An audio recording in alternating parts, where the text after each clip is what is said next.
It doesn't matter what people say.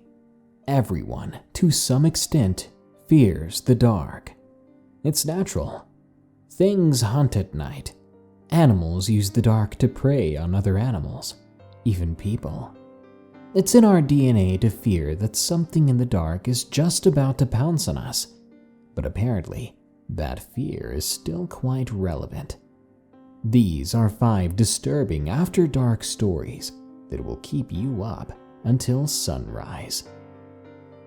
If you have a creepy story of your own, share it with us at darkstories.org. Now, let's begin. Never stop on Amboy Road.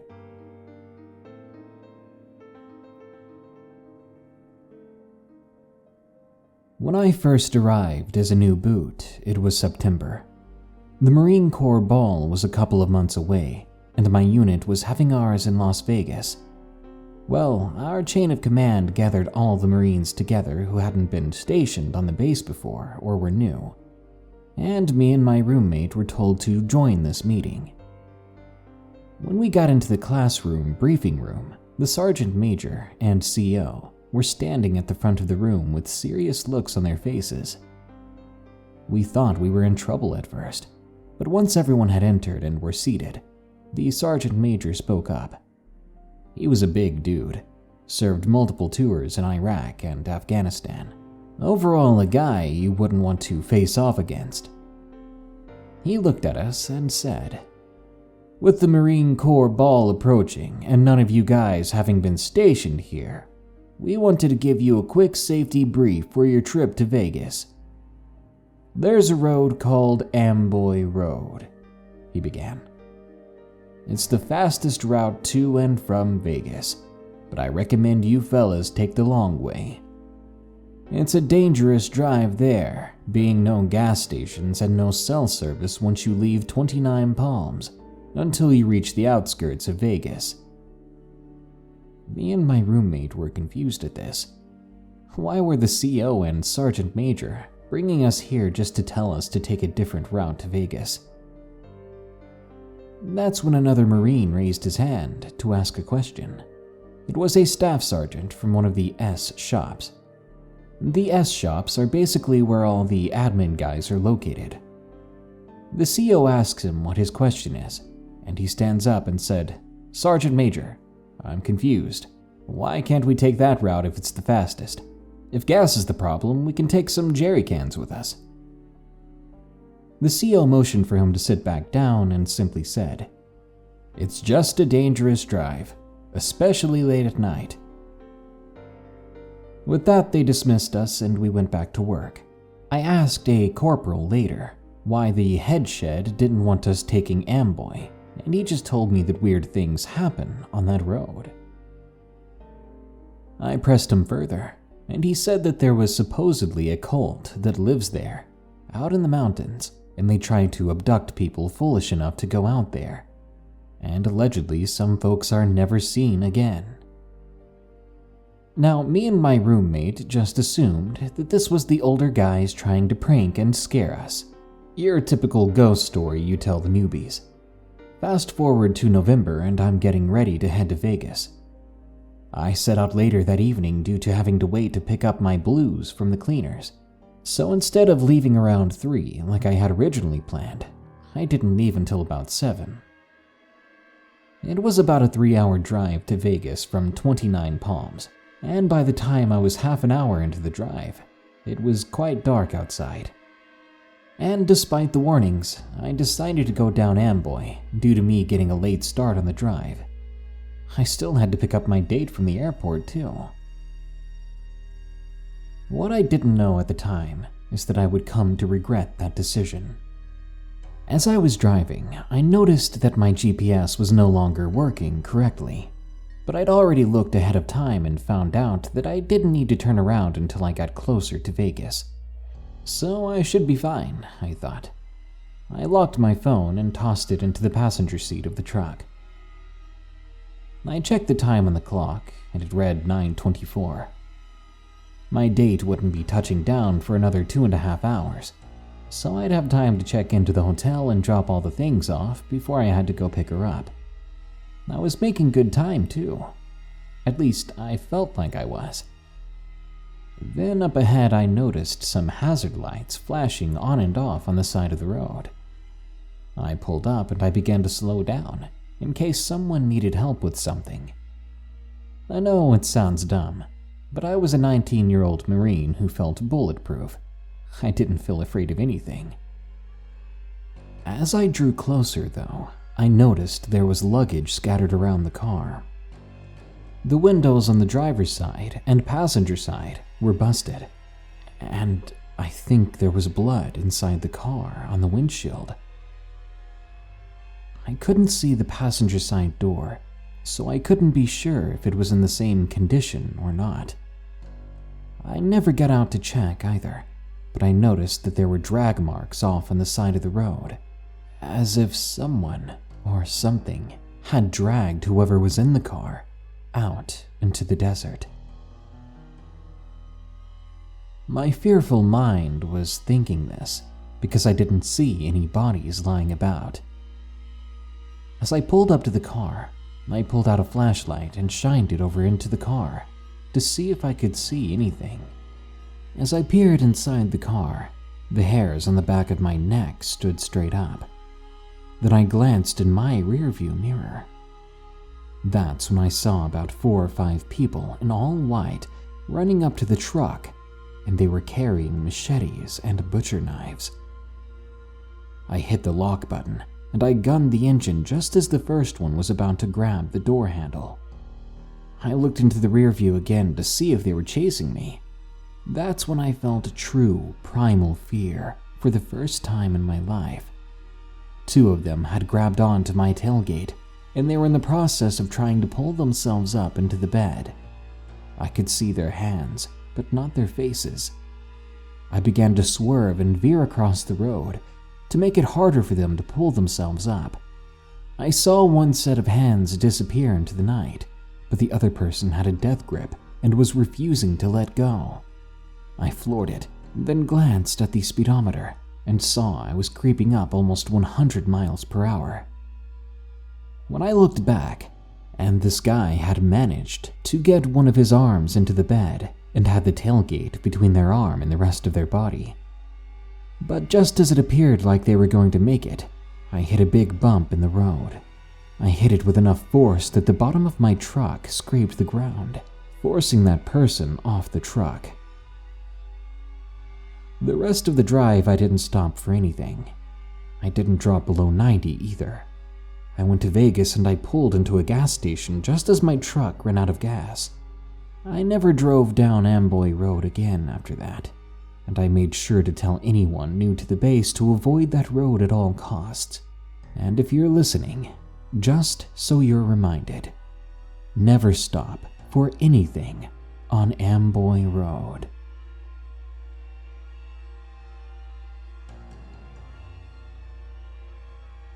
It whispered in my ear. It started with things going missing in our home. Mind you, the house we lived in was 200 years old, and there was a lot of history there. My mom had collected antique dolls. These things were worth quite a pretty penny, so we always kept them in the basement.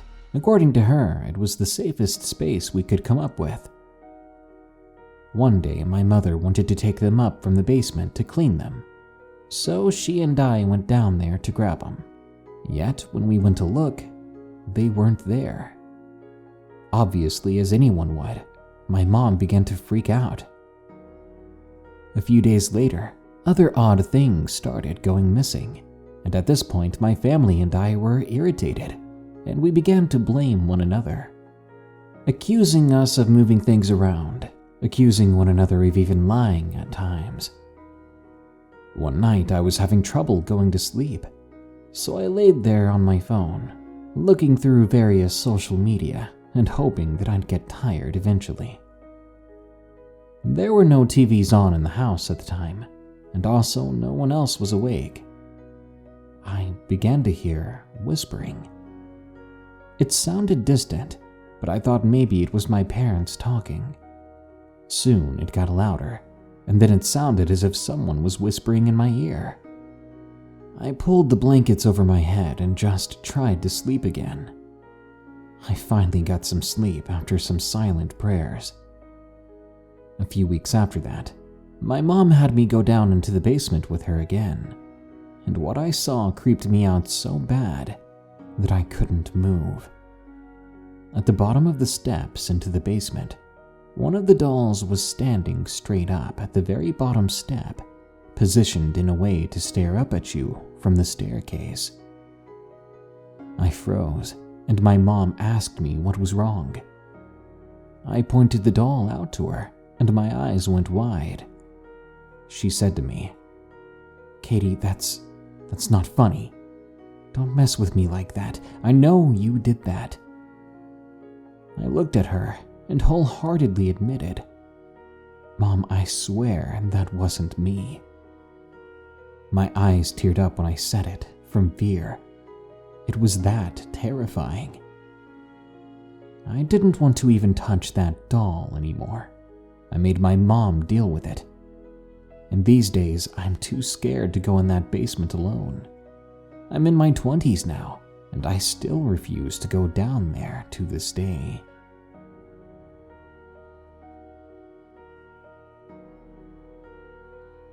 Creepy events from my homes in Arizona. I moved down to Arizona in a small town off of Interstate 40 to live with my girlfriend just a few months back. I've suffered from sleep paralysis for years, but one day it just stopped happening, and I never really knew why. When I moved in with my girlfriend, she told me that creepy things happened to her in her apartment. I believed her, took her word for it, but I never really experienced anything until one night. On that night, she and I were asleep in our room, and we usually always close our bedroom door. In my opinion, it was more safety with another door in the way if someone broke in. But for some reason, our door was open that night, and I can't remember why. I woke up later in the night in total sleep paralysis at around 3 in the morning. I looked up to see the bedroom door open, as was the door to the room adjacent to us, in which my girlfriend's infant son was sleeping. I thought nothing of this until I couldn't move, and then I began to see a tall, shadowy figure standing in the doorway, staring directly at me. As I was paralyzed, I could not move, talk, shout, or scream. This figure watched me for a couple of minutes before showing a huge, unsettling grin to me. Once it noticed that I was looking at it, it put a finger over its mouth, as if to say to me, "Hush," but no sound came out. Seconds later, I heard a maniacal laugh as this shadow shot into our son's room and slammed the door. I was finally able to scream, and I did so for what felt like hours. My girlfriend shot up and ran to her baby's room as he began to scream as well. She asked what had happened, and I refused to tell her. I ran with her to her son's room, but he would not stop screaming. Not until we took him out of his room and kept the lights on in the living room. 3 days later, I told my girlfriend what happened, and since then we didn't really sleep too well until we decided to leave her apartment and move in with my parents. We stayed at their place for a while. Not many things happened at my parents' house. Some noises here and there. Nothing too crazy. Well, not until 2 months ago. I'd gone to bed early. I was exhausted. My girlfriend stayed up to watch TV in the living room. I was asleep no problem until I woke up from a nightmare. Fast forward to last night. As of writing this, that would have been November 20th. I read something about how if you can't sleep, or something keeps making you wake up in the middle of the night, it may be due to an evil entity. I didn't know if I believed that yet, but I definitely do now. I kept waking up in the middle of the night, hearing sounds that I'd never heard before. I was used to my dog walking around and doing his thing, but these other sounds, I had no idea where they were coming from. The worst of them was at our bedroom door, which was closed one night. Thankfully, I had it locked. I heard the doorknob trying to turn before it began to furiously jiggle, like someone was desperate to get inside. Then it was followed by a low groan of irritation. I knew everyone was asleep at the time.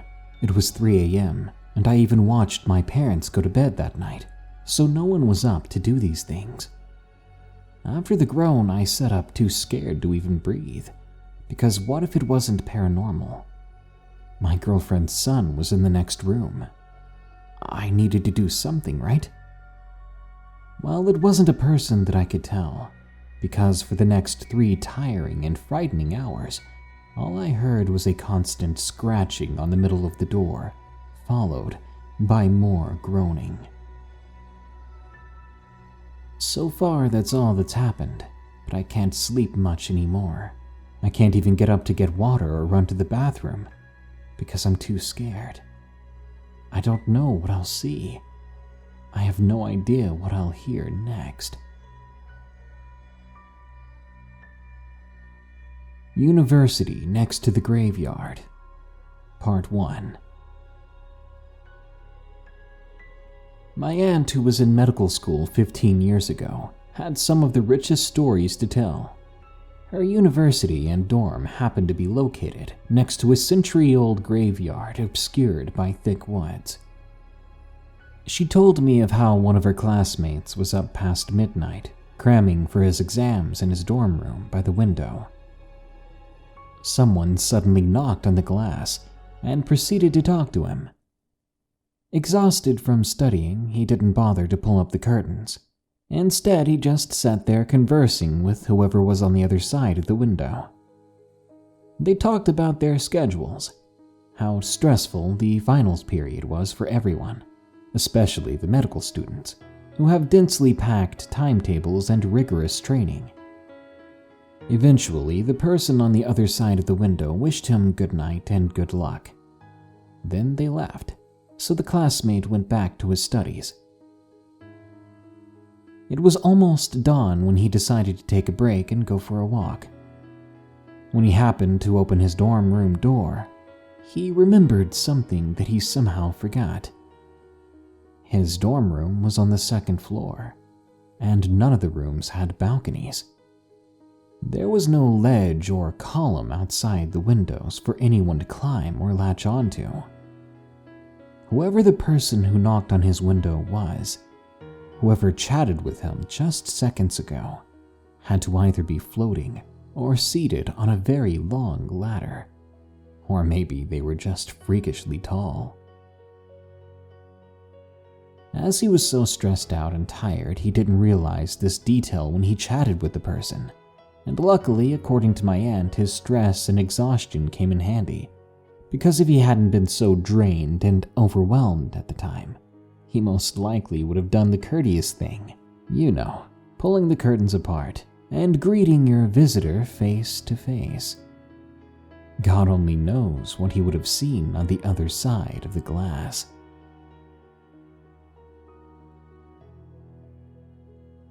Part 2. My aunt told me a different story about her friends at university. This time she said there was a girl who lived in the same dorm who was supposedly clairvoyant.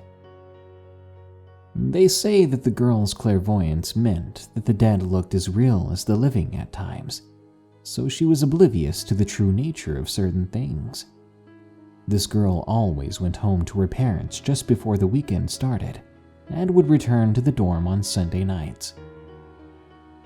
The girl claimed that she always saw a flea market near the graveyard. It was only ever there on Sunday nights, when she was returning to campus. As she doesn't really go out at night and she was well stocked with necessities in her dorm, she never really felt the need to go explore the flea market. Just a few weeks before graduation, she decided to stay that weekend on campus, so that she could have a farewell celebration with her classmates and housemates before they got consumed by finals. She remembered the weekly nocturnal flea market nearby, and so she suggested that they all go since she had never been to it. She assumed that her friends had been there before because it was close by, and her friends rarely left for home like she did. They all shot strange looks at her, wondering what she was talking about. She insisted that the flea market will always be in the same spot on the same day of the week during the night, as she saw it every week without fail. That Sunday night, her friends made her show them what she was talking about. The group soon stood at the edge of the campus. She then pointed in the direction of the graveyard and thick woods, and described it to her friends, how it was a typical flea market with lights hung across the makeshift alleyways. It had tents with stalls underneath that had tables of goods, and vendors were hustling while people of all ages and backgrounds walked around. But her friends didn't see it. They were looking at dark trees, heavy foliage, which nearly covered up the tombstones and silent shadows. One of the friends, a clinical psychology major, forced the girl to undergo an examination for schizophrenia and other mental health issues the following few weeks, while another friend who was a trainee pathologist requested a toxicology test and interviewed her friends to determine if there was a substance being used. By the time they graduated and completed all necessary tests, the girl was given a clean bill of health. This is when they found out from the girl's parents that they believed themselves that she may have some sort of gift. After graduation, none of them remained on that campus. Even those who wanted to further their degrees applied to other universities. Part 3. My aunt's university was well known for its science department, especially their schools for botany and entomology, which was why their first-year undergraduate students were often made to do field reports and specimen collection in the surrounding area. The students had to do their fieldwork in 2 phases, diurnal and nocturnal, for comparative analysis. There was never an issue from their excursions during the day, but their nighttime excursions were absolutely legendary. Even students in the non-science departments were privy to what occurred to the first-year undergraduate students of botany and entomology. Basically, it was like an annual routine. In the first 3 months of the start of the new academic year, there would be young men and women sprinting towards the security office on campus, screaming for help, between 8 p.m. and 4 a.m. Their stories were almost identical every time it happened. They would be doing field work in the woods and bushes around the campus. They would see women with long hair, glowing red, green, or yellow eyes, fangs and claws, wearing white dresses, levitating near the treetops, or sitting on tree branches. Although attacks by these creatures were rare, the sight of them was scary enough to launch the poor students into a scramble for safety. The safety of an illuminated office with uniformed men, of course. Even though this happened every year like clockwork, not all botany and entomology students experienced it, because each class would be split into 15 groups, consisting of at least 5 members in each group. So it really was down to a group's luck, or lack of it, if they saw something other than plants and insects.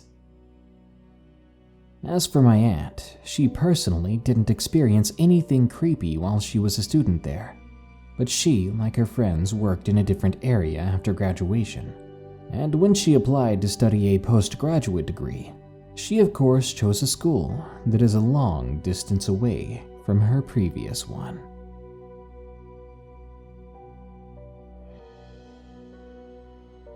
Chicago Skinwalker. Chicago is considered a dangerous city. But who would have thought a creature of the night like this would have considered a major populated city like Chicago to be its own personal meat market? It was a week away from Halloween. Me and a few friends of mine began hitting the spooky stuff a touch harder than normal. But it was the time of year for it, so we were having fun. One night we had just left a bar and started making our way up Western to 82nd Street. We lived only a couple blocks away. It was a long trip by foot, but it was midnight, we needed to go home, and we didn't have money for an Uber or taxi. And who couldn't use some extra exercise? We decided to cut through Dan Ryan Park. We knew a guy there who could help us score some bud on the way home. We soon made it to this little roundabout in the park. There was no one else there at the time, which even then was unusual because there were often homeless people out and about, or a dealer or two here and there. I looked at Jack, my friend, and said, "So, where's your guy?" Jack replied, "Just wait. He always comes." So we waited, and the night grew colder and darker. Later on, we heard a strange noise. There weren't any other sounds around us, so the noise sort of echoed and remained quite clear. It sounded like twigs breaking. No, that's not right. It was more moist than that. If I had to say, it was like bones snapping underneath someone's skin. But that's not the worst part. It also sounded like someone was eating very sloppily. Jack and I began looking around. As we did, Jack taps me on the shoulder and he says, "Look." 20 feet away from us, we see what appear to be sneakers. We walk around, and it's someone lying down, and something is on top of him. Whatever it is, it's long and extremely skinny, with charcoal color skin, a head that was elongated, with ears that were long and pointed like some kind of elf. It had a tail too, and it moved it back and forth as it chewed, like a cat enjoying itself while eating. We're just gazing at whatever this thing is until one of us steps on something, giving away our position. The creature's head snaps towards us, and its jaw is open, revealing many sharp and jagged teeth. It rose up to its feet and was much taller than us. Before we could make a mad and terrified dash away from it, it jumped over us. And I swear to God, before my eyes, the creature was suddenly a deer. It was now 25 feet away in the other direction. It looked at us, just like a deer would. For a moment, I swear its eyes reflected the color red. Then it took off. We were so scared. We ran as quickly as we could until we found a police car, and we stopped them, spilling everything we could. He took us back to where we saw the body, but it was gone now. Not a trace of red around either. We were locked up for the night, having been drinking. And I don't know about you, but I was happy to be in that jail. I won't be walking through any parks at night in Chicago. Going out after dark? Bad idea. The best that could happen is you simply get sprayed by a skunk. But if you're any bit unluckier than that, you could just end up a sloppy, wet mess in the middle of a park in Chicago, because skinwalkers get quite hungry at night. Good night. If you enjoyed this episode of Darkness Prevails, be sure to like, share, comment, and subscribe. If you have a scary experience you want to share, send it to us at darkstories.org. If you want to support the show, use the links below. There's a link to my merch store where you can get Darkness Prevails and monster-themed merchandise. And there's a link to my Patreon, where you can donate to help keep the show afloat. Now, as usual, here are my 5 favorite early comments from the previous episode, about 4 psycho exes from hell. FVF says, was about to go to sleep, but I guess I'll stay up late tonight. Thanks, Darkness. Love from France. I just want you to know, FVF, that I've been enjoying these cookies or biscuits I get at Walmart called Petite Ecolier. I don't know how to pronounce it, but they're from France and they're amazing, so thank you. I have a micro shaft says, LOL, Luke Bryan isn't really country. To be honest, he's more like pop country. I do enjoy country music, but to be honest, I stick with the stuff before the late 90s. Morton Vad says, when are you going to narrate some ghost stories? Well, today was supposed to be a real ghost stories day, but then I completely read the story that was labeled a ghost story, the first one, and it turned out not to be a ghost story, and I didn't want to waste it because it was a good story. So now it's just After Dark stories. Well, I hope you enjoy it. Kane7ify says, Yanderes? Basically, maybe I should make a yandere video. And Black Rose says, enjoying pizza and a new Darkness Prevails video. Well, if it makes you happier, I ate pizza during this video. Well, I mean, while making it. And I think it made it even better. Well, that brings us to the end of this Darkness Prevails episode. But don't you worry, more scary stories are on the way soon, so stay tuned. Until next time, here are the credits to my amazing patrons who continue to support me. They're so awesome. Remember, stay safe out there, and stay creepy, because this world is a strange one.